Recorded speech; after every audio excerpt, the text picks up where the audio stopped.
में ध्यान के नजदीक रहने का प्रयत्न करते हैं। ध्यान तो नहीं करते, यही है ध्यान के अनुकूल बने ऐसा चिंतन चलने दीजिए करते हैं। भाई साहब, अभी यही है शुरू ना। में तो अभी थोड़ा सा अभी चल चाहिए कि हम ध्यान के नजदीक रहें, चिंतन हमारा ध्यान के नजदीक हो। उस स्थिति में उन्हें ध्यान करने योग्य हम हो जाते हैं। चिंतन के दौरान भी हम बीच बीच में ध्यान करने का प्रयत्न कर सकते हैं।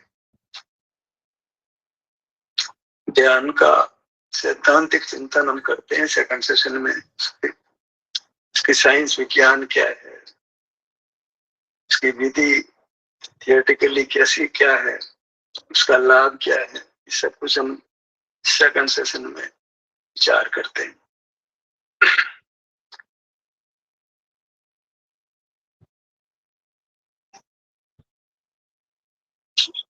ध्यान का तो एक ही प्रकार है कि हम अपने सिर से पैरों तक आए, विभिन्न भागों में विचरण करें या जो सुख दुख है उसका अनुभव करें। प्रयास तो करें कि सुख की स्थिति में ठहरना होता, सुख की स्थिति में रहें।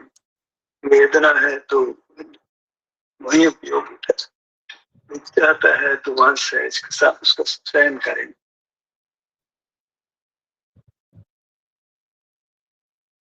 ध्यान का तो विस्तार नहीं है, ध्यान के संबंध में चिंतन का विस्तार अवश्य हो जाता है। चालू रखना अनिल भाई, चालू रखना।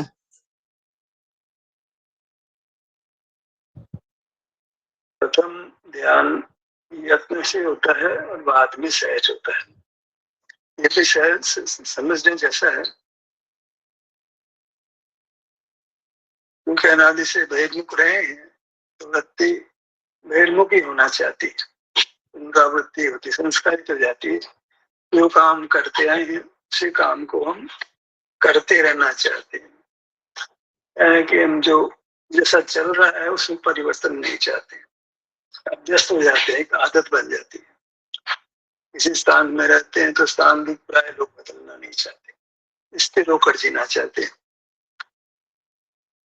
जहाँ जिस परिस्थिति में रह रहे हैं उसमें बने रहना चाहते हैं, जिसको शास्त्रीय भाषा में कहते हैं प्राप्त पर्याय में तन्मय होना। जैसा जी रहे हैं वैसा ही हम जीते रहना चाहते हैं, दुख में सुख में हमको वैसा ही जीना अच्छा लगता है। परिवर्तन के लिए जीव से राजी नहीं होता है। जिस प्रकार जी रहा है उसको जीने का अभ्यस्त हो जाता है, उसमें उसको कठिनाई नहीं पड़ती है, बदलने में कठिनाई पड़ती है। और बदलना तो जरूरी है, क्योंकि जिस प्रकार से जी रहे हैं उस प्रकार से कोई मोक्ष मार्ग तो नहीं बनता है। बन गया होता तो मुक्त हो गए होते। तो परिवर्तन करने की आवश्यकता तो नियम से होती है, और परिवर्तन में यत्न लगता है। शुरू में ज्यादा यत्न लगता है, आगे आगे यत्न कम लगता है। प्राथमिक स्थिति तो वही है जो ध्यान के प्रथम सेशन में हम करते हैं कि हम ध्यान को अपने अंगों पर यत्न से लाते हैं। एक एक अंग का नाम मन में लेते हैं, ध्यान को मन में उस अंग पर ले जाते हैं, वहां ठहरने का प्रयत्न करते हैं, विचरण भी करते हैं। उस अपवाद मार्ग को भी अपना लेते हैं, श्वास को रोकते हैं, हथेली को अपने विभिन्न भागों पर लगाते हैं, वहां का एहसास करते हैं। तो जो प्रयोग हम कर सकते हैं अपने में ठहरने का वो हम सब करते हैं ताकि अपने में बने रहें। जीवन को निर्णय कर लेता है कि उसे क्या करना चाहिए कि उसे के विभिन्न भागों में ही बना रहे। खुद अंदर से समझ आ जाती है सारी, जब कैसे वो अपने में रहे तो रास्ता अपने आप सूझता रहता है। ध्यान करना है तो ध्यान के संबंध में राह भी मिल जाती है। करना है तो अगर हमें सिर से पैरों तक रहना है तो भीतर से राह मिलती है, जहाँ चाह होती है वहां राह मिल जाती है। और वह सब कुछ यत्न से होता है। हमें यत्न पूर्वक आंखों को बंद करके बैठना होता है, ध्यान को अपने विभिन्न भावों पर लाना होता है, ठहरना होता है, अपवाद मार्ग को भी स्वीकार करना होता है ताकि शरीर पर बने रहे। सब ये अपने आप सीख जाता है कैसे अपने शरीर पर बना रहा जाए, रास्ता खुद ढूंढ लेता है। अरे ये सब कुछ यत्न से होता है। तो आगे आगे संस्कार बन जाता है, शरीर पर वृत्ति अपने आप आने लगती है, सुगम हो जाता है। और वह सुगम होने से उस काम में गति आती है। सुगम नहीं होता तो गति नहीं आती है, पर सहज ही उस काम को करने लगते हैं तो गति बन जाती है। जैसे कोई भी वाहन चलाना सीखते हैं तो बड़ा यत्न करना पड़ता है, उसके बाद जब सीख जाते हैं तो सहज होता है, अपने आप खबर भी नहीं होती, हाथ पांव अपने आप इस प्रकार से मूव करते हैं। रोटी बेलते हैं तो शुरू में रोटी गोल नहीं बेलती है, बाद में अभ्यास हो जाता है तो बात करते हुए ध्यान कहीं भी हो रोटी गोल ही बेलती है। खाना भी बनाते हैं तो जो अभ्यस्त हो जाते हैं उनको अपने आप खाने के मामले में सही नमक डालना, सही मसाले डालना, सही तेल की डालना अपने आप ही होता है। संख्या कितनी भी हो उसके हिसाब से माइंड काम करता है। पहले तो जोड़ बाकी लगाना पड़ती है, कहीं को तो तराजू में तोड़ना पड़ता है, आटे को, मसाले को, तेल को, घी को, सबको। बाद में माइंड अभ्यस्त हो जाता है, कितने आदमियों के बीच में कितना आटा लेना है, कितना तेल लेना है, कितना घी लेना है, कितना मसाला डालना है, सब कुछ माइंड कैलकुलेट कर लेता है। ऐसे ध्यान के मामले में प्रथम हम हर प्रकार से दिमाग लगाते हैं, क्या करें कि हम सही पर बने रहें, बत्ती बाहर नहीं लौटे। तो नाना प्रकार के प्रयोग हम करके देखते हैं और उसमें सफलता मिलती है, हमको शांति मिलती है, शरीर में ठहराव बनता है, संवेदन होता है। आगे आगे प्रयत्न कम होता है, सहज होता है वृत्ति। अभी तो क्या है कि पार कामों में उलझ जाते हैं, देर देर से अपने में आते हैं, भूल भी जाते हैं। ज्यादा भूल जाए तो उस तरह का विचार ही खत्म हो जाए, ध्यान करने का मन ही नहीं होता है, विचार ही पता नहीं तो ध्यान करने का। लेकिन उस कार्य में बने रहते हैं तो वो कार्य याद रहता है। पुनरावृत्ति तो करनी पड़ती है, नहीं विस्मरण हो जाता है। कितने लोग ध्यान का अभ्यास में हमारे साथ जुड़ते हैं फिर छोड़ देते हैं, तो फिर वो भूल ही जाते हैं कि ध्यान का अभ्यास भी करना चाहिए। आए थे तो अच्छा भी लगा था, ध्यान का अभ्यास करने में लगे थे, फिर छोड़ दिया तो छूट ही गया, क्यों पुनरावृत्ति नहीं करी। ध्यान के मार्ग में पुनरावृत्ति की बहुत जरूरत है, और पुनरावृत्ति की करने के उपरांत भी फिर ध्यान के सिद्धांत को समझना भी होता है, इसके लाभ क्या है, उसके नजदीक कैसे रहा जाए। तो सब बातें ध्यान की राह चाह हो तो सब अपने आप होता है। अनुभव में भी ठहरते हैं, अनुभव छूट कर भी अनुभव के नजदीक भी रहते हैं। चर्चा भी संबंध में करना चाहते हैं, फिर हमको अनुभव के लिए जगत से विमुख रहना पड़ता है, जगत के जीवों से परिचय भी कम करते हैं, लोगों से मिलना जुलना भी कम करते हैं, वार्ता बातचीत भी नहीं करते हैं। गेहूं के ज्ञान में रहने का मन नहीं होता है, सहज ही शीघ्र शीघ्र लौट कर हम अपने में आते हैं। गेहूं में उलझते नहीं है, मानी किसी के साथ बात करने में ज्यादा समय नहीं लगाते हैं, प्रयोजन पर बात करते हैं, वृत्ता की चर्चा नहीं करते हैं, वृत्ता की बात नहीं करते हैं, लौकिक वार्ता नहीं करते हैं। ये सब ऑटोमेटिक होता है, अपने आप ही होता है। बस एक बार हम यत्न से अपने आभ्यंतर शरीर को पहचान लें, ध्यान को सब ओर से हटाकर आंखें बंद करके जब सिर से पांव तक विचरण करते हैं तो हमको अच्छी तरह अपने आभ्यंतर मूर्त शरीर का परिचय हो जाता है। यही मैं हूँ, मैं मूर्त नहीं हूँ, मैं अमूर्त हूँ। यहाँ मुझे शांति मिलती है तो मैं सुख स्वभावी हूँ, और यहाँ पर पदार्थों का जानना नहीं होता, यहाँ मैं अपने में होता हूँ तो राग द्वेष भी नहीं होता। ये सब बातें अनुभव से होती है, शास्त्र पढ़ने से निश्चित होती है, शास्त्र से तो उसकी पुष्टि मिल जाती है अनुभव की। ये अन्य शास्त्रकार भी ऐसा ही कह रहे हैं, उस अनुभव से विरुद्ध कोई शास्त्रकार बात करता है तो हम उसको नकार भी देते हैं।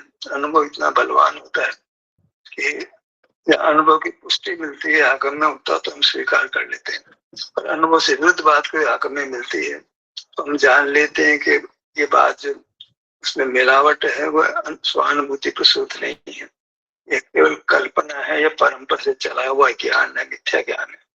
सब कुछ फैसला हो जाता है यदि हम ध्यान का अभ्यास करते रहते हैं। और बहुत समय तक तो यत्न से ही करना होता है, धीरे धीरे यत्न कम होता है। यत्न का काल भी बहुत होता है। अभी जैसे हमारा शरीर कमजोर है, संगठन नहीं है, तो ज्यादा यत्न करना पड़ता है। कमजोर व्यक्ति को ज्यादा ताकत लगानी पड़ती है, बलवान आदमी को ज्यादा ताकत नहीं लगानी पड़ती। बलवान भी होना चाहिए। इसीलिए कहते हैं कि मुक्ति जाने वाला जीव होने की वजह से नरासंगन वाला ही होता है। वो ये बताता है कि यह शरीर से पुष्ट है, कमजोर नहीं है। कमजोर व्यक्ति का काम नहीं है। हालांकि स्वभाव जो है बल रहित है, मोक्ष में कोई बल नहीं होता है। और साधक अवस्था में तो बल भी सहकारी होता है। हालांकि बल से कार्य नहीं होता, अनुभव तो बल से भिन्न ही है। लेकिन जिसके बल नहीं हो, कमजोर हो, तो वो अनुभव नहीं कर पाता है। जैसे इंद्रियां नहीं है, 5 इंद्रियां नहीं, एक इंद्रिय सिर्फ, तो उसको संवेदन शक्ति भी नहीं मिलती है। और संवेदन शक्ति मिलती है, साथ में ज्ञान इंद्रिया अच्छी मिलती है, विचार शक्ति मिलती है, शारीरिक बल मिलता है, मन बल, वचन बल, काय बल सब मिलते हैं। श्वास बिना सामान्य मिलता है, शरीर जो है रोग रहित मिलता है। सब बातें अनुभव के साथ बाहर की अनुकूलता सहज बनती है। और उससे बाहर आने पर हम ज्यादा दूर नहीं जाते हैं। अनुभव के संबंध में विचार करते हैं, अनुभव के संबंध में सहयोग जुटाते हैं, अनुभव के वजह सहयोग से दूर रहते हैं। सब क्रिया हमारी जो है मंद कषाय रूप होती है। तीव्र कषाय अनुभव के बाद तत्काल नहीं होती, कषाय धीरे धीरे बलवान होती। कषाय की स्थिति भी शुरू में लंबी नहीं होती। अनुभव नहीं करें, यत्न नहीं करें, तो फिर बाहर में ज्यादा समय तक रुक जाते हैं। जब समय तक रुक जाते हैं तो मार्ग को भूल भी सकते हैं। जोखिम तो बाहर आने पर है ही, इसलिए आते हैं पर सिर लौट कर नहीं, सिर लौट कर आ जाते हैं तो जोखिम नहीं रहती है। यानी फिर अनुभव में आकर के उस सुख में वृद्धि कर लेते हैं, शुद्धि में वृद्धि कर लेते हैं, शुद्धि को कम नहीं होने देते।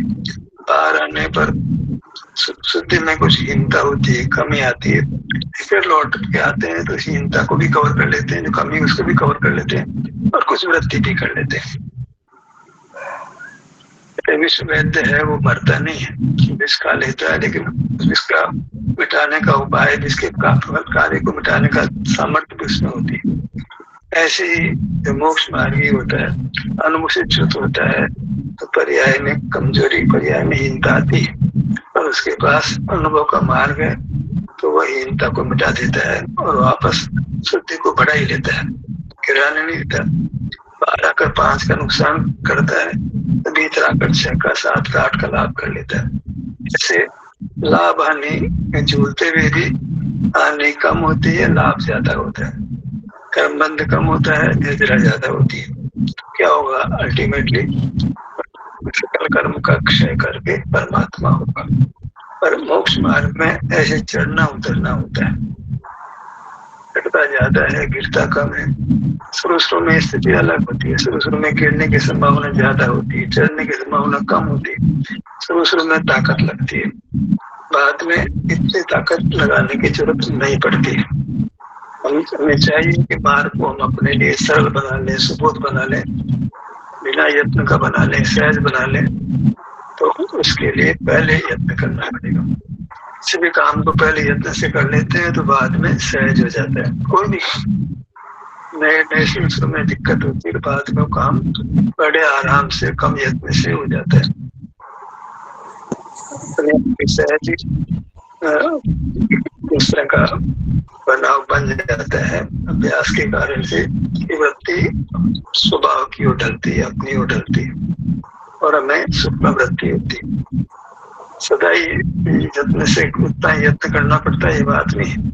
प्रारंभ में यत्न ज्यादा है, समझने में भी ज्यादा यत्न लगाना पड़ता है प्रारंभ में, फिर बाद में तो सब विज्ञान समझ में आ जाता है।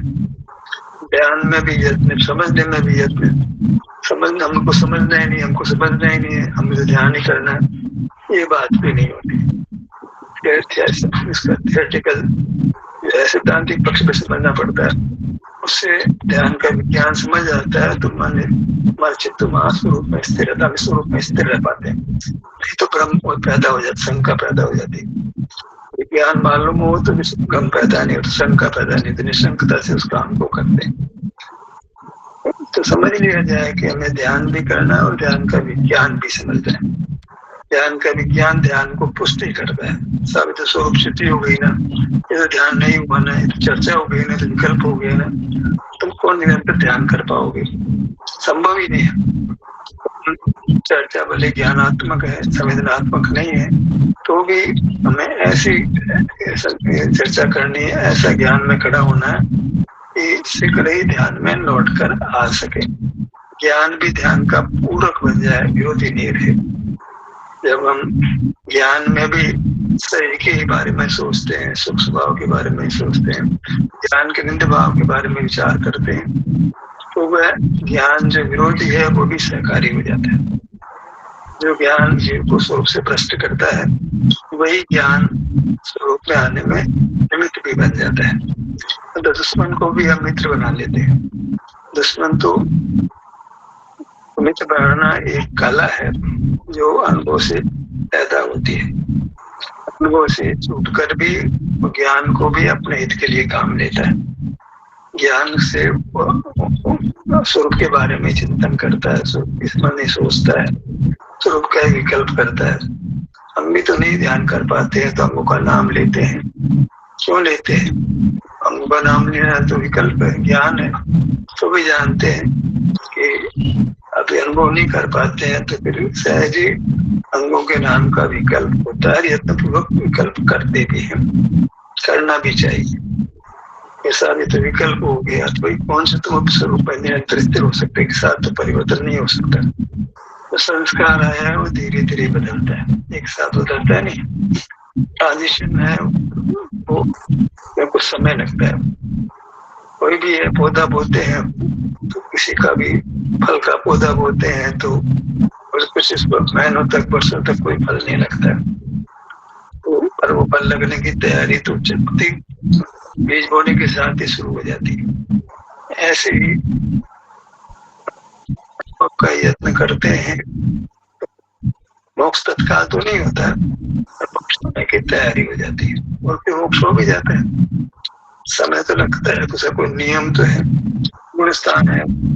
गुणस्थान भी ऐसा नहीं होता सीधे आप पहले से 8वीं में पहुंच जाओगे, पहले से खराब हो जाओगे, पूरी तरह से श्रेणी मान लोगे, पहले से श्रेणी मान लोगे, ऐसा नहीं होता। पहले से अधिक से पहले गुणस्थान से अधिक 7वें गुणस्थान तक आ सकते हो, फिर उसके बाद 6ठे में आओगे, सीधे 8वें से फिर 8वीं में नहीं जाओगे। क्रम है, विधि का विधान है, सिस्टम है, उसी को ही क्रम नियमित शब्द से रागम में काम में लिया गया।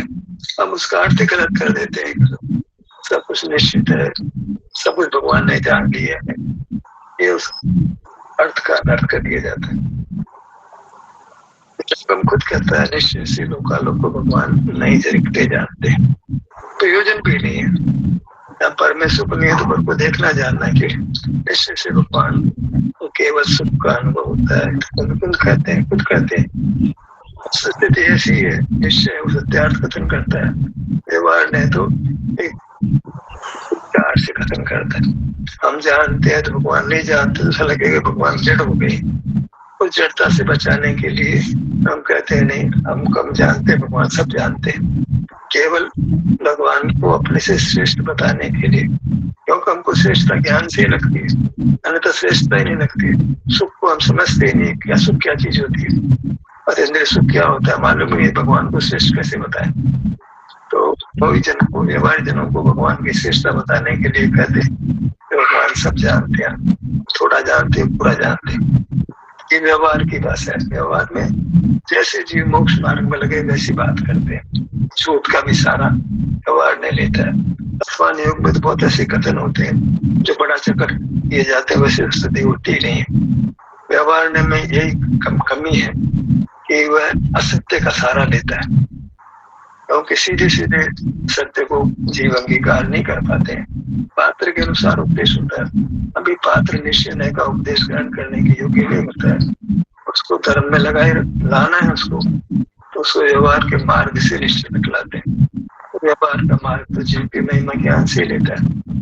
तो भगवान को ज्ञान होता है, अनंत ज्ञान होता है, अनंत बल होता है, अनंत गुण होता है, गुण होते हैं, तो एक को भगवान नहीं मानती, निश्चय नहीं मानता। निश्चय ने तो पता है कि जीव भविष्य चित्र से काल से भाव से एक है, अनेक नहीं। कहता है एक मानोगे तो मोक्ष मार्ग, अनेक मानोगे तो मोक्ष मार्ग नहीं। एकाग्रता मोक्ष मार्ग है। एकाग्रता मैंने एक देखे जानिए, अनेकाग्रता दृश्य द्रव्य होते हैं, 5 अस्तिकाय होते हैं, अनंत द्रव्य होते हैं, भूत अनंत है, भविष्य अनंत है, द्वीप होते हैं, समुद्र होते हैं, बहुत सारी बातें करता है। इसका कोई अनुभव से दूर दूर का कोई संबंध नहीं होता है, ऐसी बात भी करते हैं। इससे अच्छा है कि हम ऐसे पदार्थों के बारे में चिंतन करते हैं जिनमें काम भोग जैसा विशेष परिणाम असुख नहीं, कषाय नहीं। कषाय से वंचनार्थ इतने सारे विकल्प किए जाते हैं, कराए जाते हैं, सत्य से अत्यंत दूर होते हैं। सत्य नहीं होता, सत्य होते हैं, असत्य का सहारा भी लिया जाता है। ये एक मानवीय कमजोरी समझिए, वो सीधे सीधे नहीं समझता है। तो जैसे कोई आदमी सीधे सीधे मार्ग पर नहीं चलाता है तो साम दाम दंड भेद का प्रयोग किया जाता है। काम करना हमें तो कैसे भी काम हो, काम करना है। तो आचार्य को भी ये अभिप्राय होता है कि इसी को मोक्ष मार्ग में लगाना है, कैसे भी लगाना, जैसे हो सके वैसे लगाना। तो वे असत्य का सहारा भी लेते हैं, पर सत्य तो सत्य ही रहता है, सत्य सत्य नहीं होता है। तो लौकिक जनों को जी भगवान की महिमा दिखाने के लिए भगवान सब जानते हैं, अल्प ज्ञान की अपेक्षा अच्छा दिखाने के लिए भगवान को सब जानते हैं, ऐसा कहते हैं। लेकिन निश्चय है उस बात को झूठ कहते हैं। निश्चय से भगवान लोग को नहीं जानते, उनको केवल सुख का अनुभव होता है। हमको समझना चाहिए कि व्यवहार की भाषा सच्ची नहीं होती है, केवल एक मजबूरी उसका प्रयोग किया गया। जीवों को भगवान की महिमा दिखाने के लिए अनंत गुण होते हैं, अनंत शक्तियां होती है, अनंत बल होता है, अनंत केवल दर्शन, केवल ज्ञान, केवल सुख, केवल वीर, ऐसा बहुत सारी बातें करता है। जीवों को संसार में दर्शन भी है, ज्ञान भी है, उनका दर्शन के समय ज्ञान नहीं, ज्ञान के समय दर्शन नहीं है। भगवान की महिमा कैसे बताया? नहीं, उनको दोनों साथ होते, कैसे बताया भगवान की? ये तो हमारी कमजोरी है कि दर्शन के समय ज्ञान नहीं होता, ज्ञान के समय दर्शन नहीं होता। भगवान तो समझते हैं, दर्शन गुण है, ज्ञान गुण हमें साथ नहीं होते। भगवान को तो सब गुणों का सब गुण प्रकट हो गए, दर्शन गुण भी प्रकट हो गया, ज्ञान गुण भी प्रकट हो गया, वीर्य गुण भी प्रकट हो गए, सब प्रकट हो गया। भगवान की महिमा लेने के लिए बहुत सारी बातें असत्य पर भी की जाती है। खुद ही कहता है जनागम निवारण है, भूतार्थ है, सत्यार्थ है, निश्चय है, सत्यार्थ है, भूतार्थ है। खुलासा भी करते हैं, लेकिन अपन व्यवहार को सत्य मान लेते हैं।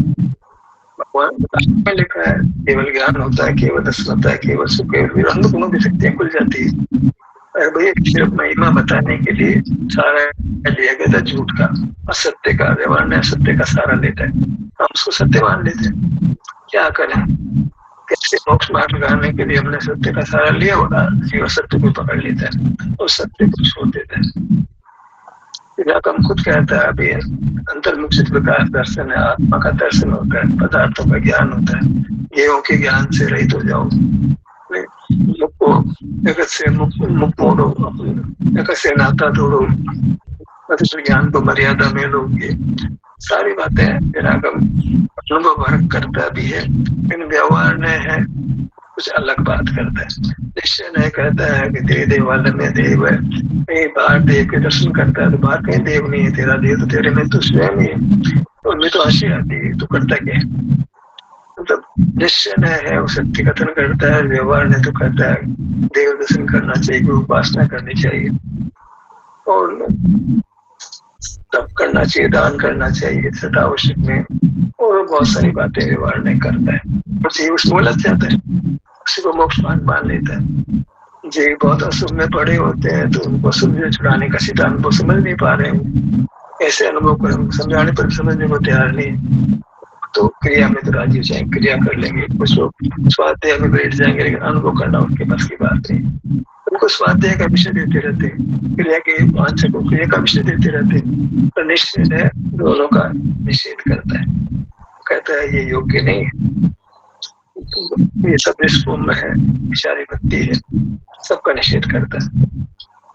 पर निश्चय की भाषा होनी चाहिए, सत्यार्थ है। लेकिन जीव सदा से व्यवहार में रहा है, तो व्यवहार को पकड़ लेता है। व्यवहार उसके लिए नया नहीं है, व्यवहार तो करता ही है। दिल कशा से मन कशा अच्छी लगती है, अनुभूत है उसको। क्रोध से क्षमा का परिणाम अच्छा लगता है, कृतज्ञता से कृतज्ञता का परिणाम अच्छा लगता है।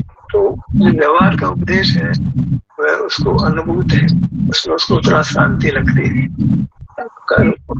तनाव कम होता है, तनाव रहित नहीं होता है। तनाव रहित तो निश्चय के मार्ग सीखता है, तो निश्चय का मार्ग कम लोग ही स्वीकार कर पाते हैं। ये एक बड़ी कठिनाई है कि बहुत ही दुर्लभ है, जीव जो है अंतर्मुख हो ही नहीं पाते हैं, बहिर्मुख ही रह पाते। कुछ लोग ही है जो अंतर्मुख हो पाते हैं, सब लोग नहीं हो पाते। कुछ लोग ही है जो अपने आभ्यंतर शरीर को देख पाते हैं, माने उस तक पहुंच पाते हैं, उसके उपदेश को स्वीकार कर पाते हैं। शरीर मेरा नहीं, शरीर मेरा नहीं, तो आभ्यंतर शरीर क्या होता है? कुछ नहीं, आत्मा है, शरीर है तो ये बात करता है, किसी बात नहीं करना चाहता है, वो अटका पड़ा है। ज्ञान को अच्छा बताया गया, ज्ञान को केवल ज्ञान बताया गया तो पकड़ लेता है, असत्य को तो पकड़ ही लेता है। मोही जीव तो दुर्गुण ही पकड़ता है, गुण नहीं पकड़ता है। मोह का स्वभाव ही ऐसा है, बहिर्मुख जीव का स्वभाव ही ऐसा है, वो अवगुण ग्राहक है। उसका ग्राहक दर्शन है, सुख को तो वो पकड़ता है। आप में नहीं, आप में है, बाहर नहीं है, तो वहाँ वो गुणग्राही बनता है। सुख हमारा स्वभाव उसको ग्रहण करता है, उसको भोगता है। पर जाए ज्ञान में आ गया तो सुख तो है नहीं, फिर तो जहर ही जहर है बाहर। जहर कोई तीव्र जहर या मंद जहर पी लेगा, पर कोई जहर पिएगा वो और उससे संतुष्ट होगा। तीव्र जहर को या मंद जहर पी के संतुष्ट होगा, ऐसी स्थिति बन गई। शराब नहीं पिएगा तो दूध पिएगा, दूध चाय पिएगा, कॉफी पिएगा, और स्वरूप का सेवन नहीं करेगा।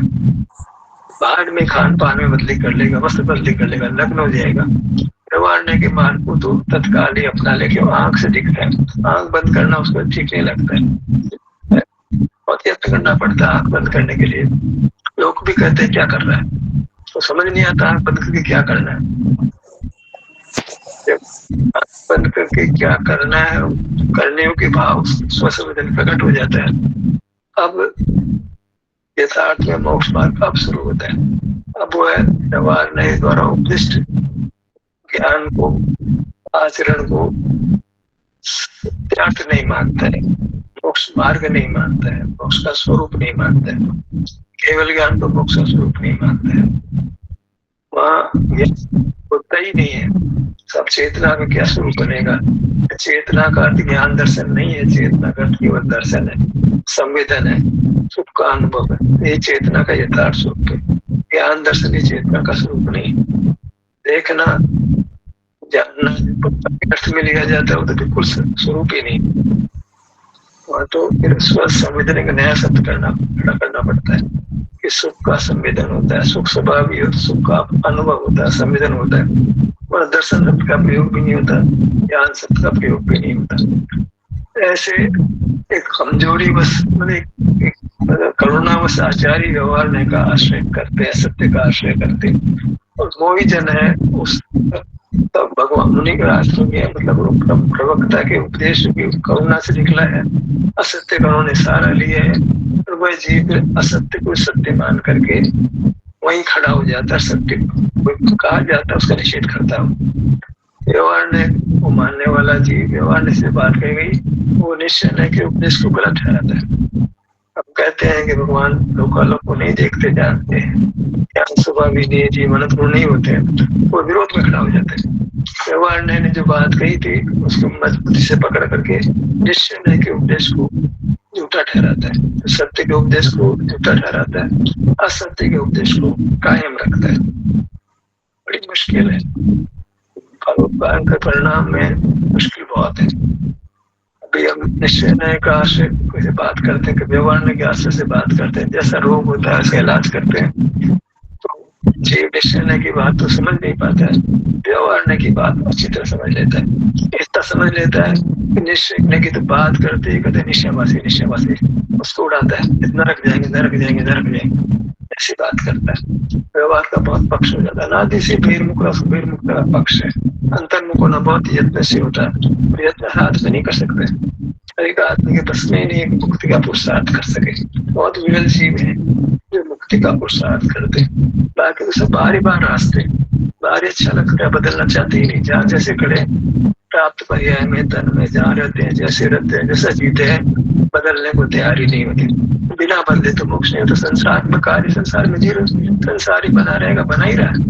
अब तक क्यों संसार बना रहा है कि बदलना चाहते ही नहीं। जहाँ जैसे ही रहना चाहते, कुछ चेंज चाहते ही अपने आप, बदलना बिल्कुल नहीं चाहता है। यहाँ जैसा है ठीक है, बस बदलने की बात ही नहीं करता। यहाँ तो यत्न करना पड़ता है बदलने के लिए, यत्न करने के लिए तैयार नहीं।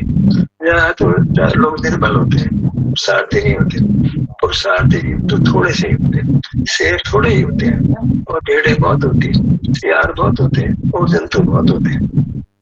मोक्ष मार्ग में तो विरल जीव ही लगते हैं। और उपदेश तो सब जगह, शास्त्र तो सब जगह पहुंच जाते हैं। तो वहाँ पे झगड़ा फसाद होता है, व्यवहार निश्चित लड़ते रहते हैं आपस में, क्योंकि मोक्ष मार्ग विरल जीवों को होता है। विरल जीव है, व्यवहार निश्चय का क्या अभिप्राय है समझ जाते हैं। ये दोनों विकल्पों में नहीं पढ़ के ज्ञान में निश्चय का कथन भी ज्ञान रूप है, व्यवहार कथन भी ज्ञान रूप है। दोनों से अपने आप को दूर कर लेता, दोनों से ऊपर जाता है, और अनुभव जो निर्विकल्प है उस स्थिति में ठहरता है। ध्यान कैसे समाप्त होता है? आपकी सहभागिता